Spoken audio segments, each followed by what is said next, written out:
خواتین نماز میں قیام اور سجدہ کیسے کریں؟ بنت خالد محمود سیالکوٹ سے۔ خواتین تکبیر تحریمہ میں کتنا ہاتھ اٹھائیں، ہاتھ کس طرح سے باندھیں، سجدے میں پاؤں کس طرف نکالیں اور سلام کس طرح پھیریں؟ بنت خالد محمود سیالکوٹ سے پوچھتی ہیں۔ دیکھیے، خواتین تکبیر تحریمہ میں ہاتھ کس طرح اٹھائیں۔ خواتین کی جو نماز ہے وہ مردوں سے ظاہری کیفیت کے لحاظ سے مختلف ہے، اس پہ پوری امت کا اجماع ہے۔ اس پر میں دلائل سے کئی بار ریکارڈنگ بھی کروا چکا ہوں۔ یہ اب شروع کیا ہے، فتاویٰ بعض علماء نے دی ہیں کہ خواتین ایسے ہی نماز پڑھیں گی جیسے مرد نماز پڑھتے ہیں، اور دلیل یہ دیتے ہیں کہ رسول اللہ صلی اللہ علیہ وسلم نے فرمایا صلوا کما رأیتمونی اصلی، ایسے نماز پڑھو جیسے میں پڑھتا ہوں۔ تو ہم یہ کہتے ہیں یہ صرف نماز کے بارے میں نہیں ہے، حدیث میں بھی آتا ہے خذوا عنی مناسککم، حج ایسے کرو جیسے میں کرتا ہوں۔ لیکن اس کے باوجود پوری امت کا اجماع ہے کہ خواتین حج میں رمل نہیں کریں گی، جو سینہ اکڑ کے طواف کیا جاتا ہے۔ حالانکہ کسی حدیث میں نہیں ہے کہ خواتین رمل کریں یا نہ کریں، کہیں بھی نہیں ہے، لیکن اس کے باوجود چونکہ اس کا تعلق پردے سے ہے، عورت کی حیا سے ہے، تو پوری امت کا اجماع ہے کہ خواتین رمل نہیں کریں گی۔ صفا اور مروہ کی سعی، نبی صلی اللہ علیہ وسلم نے تو صفا اور مروہ کی سعی دوڑ کر کی ہے، کہیں بھی نہیں ہے حدیث میں کہ آپ صلی اللہ علیہ وسلم نے عورت کو دوڑنے سے منع کیا ہو۔ لیکن اب اس کے باوجود تمام امت کے علماء، جس میں ہمارے اہل حدیث علماء بھی شامل ہیں، وہ سب عورت کو صفا اور مروہ میں دوڑنے سے منع کرتے ہیں۔ حالانکہ ہمارے پاس نبی صلی اللہ علیہ وسلم کا اس بارے میں کوئی بھی قول موجود نہیں ہے، لیکن پوری امت نے اجماع کیوں کیا کہ بھئی عورت کا تعلق حیا سے ہے اور عبادت میں حیا کا عنصر جھلکنا چاہیے۔ اسی وجہ سے پوری امت آج تک اس پر اتفاق رہا ہے کہ عورت دوڑے گی نہیں۔ اسی طرح لبیک آہستہ کہنا، تو حالانکہ رسول اللہ صلی اللہ علیہ وسلم نے تو لبیک زور سے کہا ہے، لیکن اور عورت کو کہیں بھی نہیں ہے حدیث میں کہ نبی نے زور سے لبیک کہنے سے منع کیا ہو، مگر پوری امت کا اجماع ہے کہ عورت آہستہ لبیک کہے گی، کیونکہ حج ایک عبادت ہے اور عبادت میں عورت کی حیا کا عنصر جھلکنا چاہیے۔ تو اسی بیسس پر امت کا اس پر بھی اجماع رہا ہے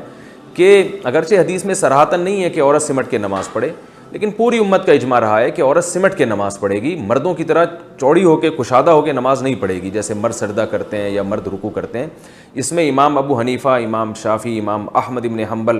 امام احمد بن حنبل تو امام بخاری کے استاذ ہیں، حدیث کے بہت بڑے عالم ہیں، وہ تو یہاں تک بھی کہتے ہیں کہ عورت نماز میں تکبیر تحریمہ والا رفع الیدین ہی نہیں کرے گی تاکہ ہاتھ اٹھانا ہی نہ پڑے اس کو۔ تو اور امام شافعی سے بھی یہی منقول ہے کہ سمٹ کے نماز پڑھے گی۔ تو چاروں ائمہ سے منقول ہے، تابعین، تبع تابعین، اور آج تک امت کا اس پر اجماع چلا آ رہا ہے۔ تو اب اگر کوئی اس میں حدیث کا مطالبہ ہم سے کرتا ہے کہ حدیث میں دکھاؤ کہ کہاں لکھا ہے کہ عورت سمٹ کے نماز پڑھے گی، تو اس سے فوراً آپ مطالبہ کریں کہ حدیث میں یہ کہاں لکھا ہے کہ عورت آہستہ لبیک کہے گی، عورت صفا اور مروہ کی سعی جو ہے وہ دوڑے گی نہیں اس میں بلکہ چل کے کرے گی، اور عورت رمل نہیں کرے گی، سینہ کھڑا کے پہلے 3 چکر نہیں لگائے گی طواف کے۔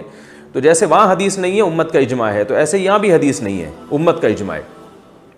یعنی حدیث سے میری مراد قول رسول صلی اللہ علیہ وسلم۔ ہاں صحابہ تابعین کے آثار ہیں، وہ جو ہے وہ تو موجود ہیں ہمارے پاس۔ امام بخاری رحمہ اللہ نے صرف اسلاف میں صرف ایک خاتون کا تذکرہ کیا ہے کہ وہ مردوں کی طرح نماز پڑھا کرتی تھیں،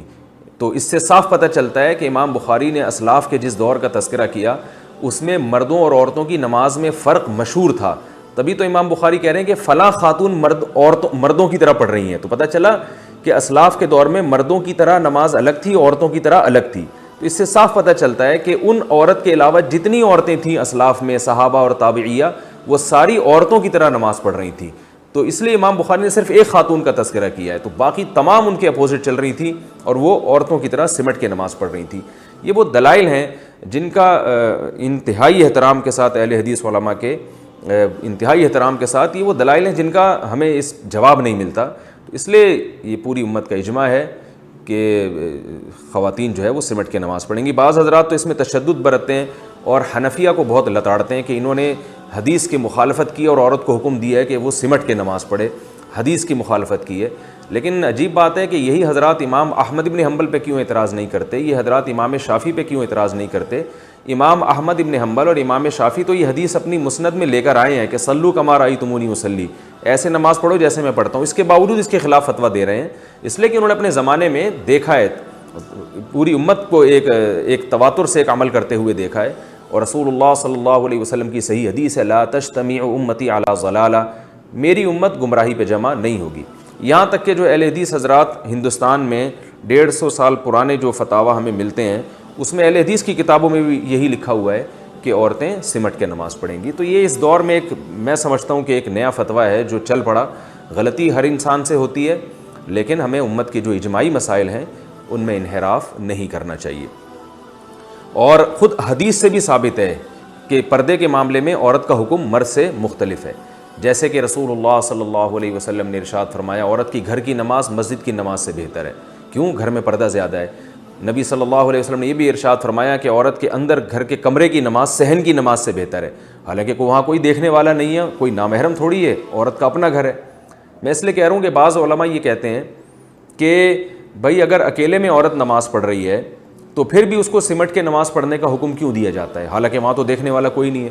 تو ہم یہی بات کہتے ہیں کہ عورت کے گھر میں کوئی نامحرم نہیں ہے، پھر بھی حدیث میں آتا ہے کہ صحن سے کمرے میں نماز پڑھنا اس کے لیے زیادہ بہتر ہے۔ تو اس سے صاف پتہ چلتا ہے کہ عورت کی نماز میں حیا کا عنصر جھلکنا چاہیے اور یہ ظاہر ہونا چاہیے کہ یہ عورت ہے۔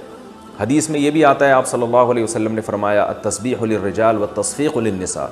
امام سے اگر نماز میں غلطی ہو جائے تو مرد اللہ اکبر یا مرد سبحان اللہ کہہ کے غلطی پہ تنبیہ کرے گا، لیکن عورت کو آواز نکالنے کی اجازت نہیں ہے۔ حالانکہ نارملی عورت کی آواز کا پردہ نہیں ہے، وہ ضرورت کے وقت بول سکتی ہے، لیکن نماز میں اس کو بولنے پر بھی پابندی لگا دی کہ وہ دائیں ہاتھ بائیں ہاتھ کی ہتھیلی پر رکھ کر ایسے تالی مارے گی جس سے امام کو پتہ چلے گا کہ وہ غلطی کر رہا ہے۔ تو پتہ چلا نماز کے باہر کے احکام الگ ہیں، نماز کے اندر کے احکام الگ ہیں۔ اسی طرح اور بھی ہمیں اس بارے میں روایات ملتی ہیں۔ حضرت عائشہ رضی اللہ تعالی عنہا نے جب عورتوں کی امامت کی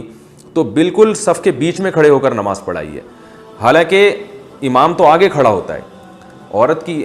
امام جو ہے نا وہ تو آگے کھڑا ہوتا ہے، لیکن حضرت عائشہ بیچ میں کھڑی ہوئی ہیں تاکہ امام جو ہے وہ ظاہر نہ ہو۔ تو یہاں دیکھیں کس قدر حیا کا خیال رکھا ہے کہ نماز میں عورت کا عورت پن جھلکنا چاہیے۔ اسی طرح ہم دیکھتے ہیں کہ نماز میں عورت مردوں کی امامت نہیں کر سکتی، آگے نہیں کھڑی ہو سکتی۔ بیٹا ماں کو نماز پڑھا سکتا ہے، ماں بیٹے کو نماز نہیں پڑھا سکتی، حالانکہ ماں کا درجہ تو بیٹے سے زیادہ ہے۔ اس کے باوجود ماں جو ہے وہ نماز میں پیچھے کھڑی ہوگی، بیٹا آگے کھڑے ہوگا۔ تو اس میں اللہ تعالیٰ نے جو ہے نا ایک نماز میں مرد اور عورت میں ایک بڑا فرق رکھا ہے کہ ان کا فرق، یہ فرق نماز کے اندر جھلکنا چاہیے۔ تو یہ وہ تمام احادیث ہیں اور روایات ہیں جن سے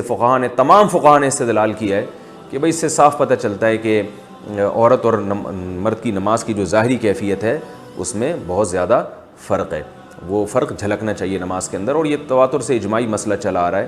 تو اب لوگ حدیث کا مطالبہ کرتے ہیں، تو جو مطالبہ کریں آپ ان سے مطالبہ کر لیں کہ صفا اور مروہ میں جو ہے عورت دوڑے گی نہیں، حدیث دکھاؤ کہاں ہے۔ تو امت کے اجماعی مسائل اس طرح سے توڑ موڑ کر حدیث کا لیبل لگا کے اگر ہم نے تبدیل کرنا شروع کر دیے تو ہمارے تو دین کا بیڑا غرق ہو جائے گا بالکل۔ تو اس لیے انہی فقہاء پر اعتماد کرنا چاہیے جو ہم سے پہلے محقق گزر چکے ہیں۔ عبداللہ بن مسعود رضی اللہ تعالیٰ عنہ کی روایت ہے، فرمایا من کان منکم مستنن فلیستن بمن قد مات فإن الحی لا یؤمن علیہ الفتنہ۔ عبداللہ بن مسعود رضی اللہ تعالیٰ عنہ فرماتے ہیں کہ جو تم میں اقتدا کرنا چاہتا ہے تو آج کے دور کے جو یوٹیوبرز ہیں اور آج کے دور کے جو محققین ہیں ان کی اتباع نہ کرے، بلکہ جو دنیا سے جا چکے ہیں ان کو فالو کریں، کیونکہ حی پر فتنے کا اندیشہ زیادہ ہے۔ جو زندہ لوگ ہیں ان کے بارے میں ڈر ہے کہ یہ دنیا پرستی میں یا اپنی دکان چمکانے کے لیے لیبل یہ لگا رہے ہیں کہ ہم دوسروں کی دکانیں بند کر رہے ہیں، مگر ان کا مقصد ایسا نہ ہو کہ اپنی دکان چلانا چاہ رہے ہوں۔ تو اس کا بھی یہ زندہ لوگوں پہ یہ اندیشہ زیادہ ہے۔ پرانے لوگوں کی جو تحقیقات ہیں وہ تحقیقات للہیت کی بیس پر ہوتی تھیں، آج نفس پرستی کا دور ہے۔ تو اس لیے میں پھر بھی ان اہل حدیث علماء پر ہرگز طنز نہیں کر رہا کہ جو اور کہتے ہیں کہ عورتیں جو ہیں مردوں کی طرح نماز پڑھیں گی، میں ان کی نیت پہ شبہ نہیں کر رہا، لیکن میں یہ کہہ رہا ہوں کہ بعض لوگ ایسے بھی ہو سکتے ہیں کہ جن کا مقصد اپنی دکان چلانا ہو اور وہ قرآن و سنت کا لیبل لگا رہے ہوں، باقی سب ایسے نہیں ہوتے۔ بعض لوگ کی تحقیق ہی ہوتی ہے، وہ سمجھتے ہیں کہ قرآن و سنت کی روشنی میں یہی برحق ہے، تو ہم یہ سمجھتے ہیں کہ جن کی یہ تحقیق ہے اور وہ اللہ کے خوف سے اور اللہ اس کے سامنے جواب دہی یعنی ان کے سامنے ہے، اس کے باوجود انہوں نے یہ فتویٰ دیا، تو پھر ہم سمجھتے ہیں ان سے یہ اجتہادی غلطی ہوئی ہے، اور اجتہادی غلطی پر بھی اللہ تعالیٰ نے اجر رکھا ہے۔ لیکن ہم عوام کو یہی کہتے ہیں کہ جو مجتہدین پہلے گزر چکے ہیں، ابو حنیفہ، مالک، شافعی اور احمد بن حنبل، جن کو پوری امت محقق مانتی ہے، ان کی ریسرچ کو آپ فالو کریں، یہ آپ کے لیے زیادہ بہتر ہے۔ ہاں، تو اب جو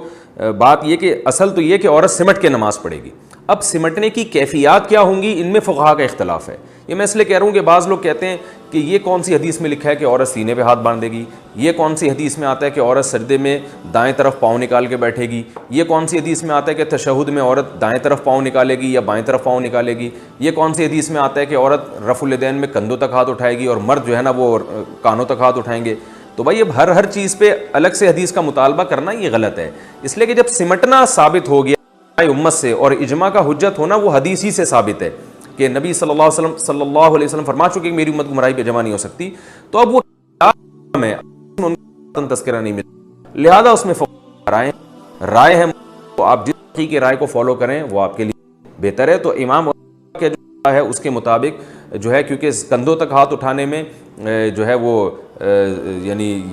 اس میں عورت زیادہ کھل جاتی ہے، تو اس لیے انہوں نے کہا کہ کانوں تک ہاتھ اٹھانے میں، تو اس لیے انہوں نے کہا کہ صرف کندھوں تک ہاتھ اٹھائے جائیں، اور جب وہ تحیات میں بیٹھیں گی تو اپنے دونوں پاؤں دائیں طرف نکال کے اس طرح سے زمین پہ بیٹھیں، اور سجدہ جب وہ کریں گی تو دونوں پاؤں جو ہے دونوں بازو بچھا لیے جائیں اور پاؤں کو دائیں طرف نکالا جائے، پورے جسم کو زمین پہ بچھا لیے جائے۔ اس سے یہ بھی پتہ چلتا ہے کہ وہ جو حدیث میں آتا ہے کہ تم میں سے کوئی جو ہے وہ کتے کی طرح سجدہ نہ کرے، تو اس سے مراد مرد ہیں، اس میں خطاب رسول اللہ صلی اللہ علیہ وسلم کا مردوں کو ہے، اس لیے کہ مرد کا اس طرح سے اٹھ کے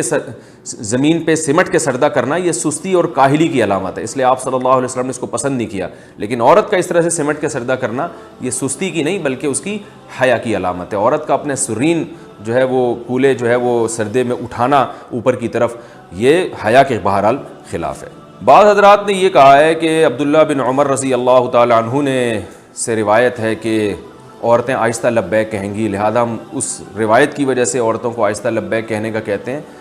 اور عبداللہ بن عمر سے ایسی کوئی روایت نہیں ہے کہ وہ عورت سمٹ کے سجدہ کرے گی۔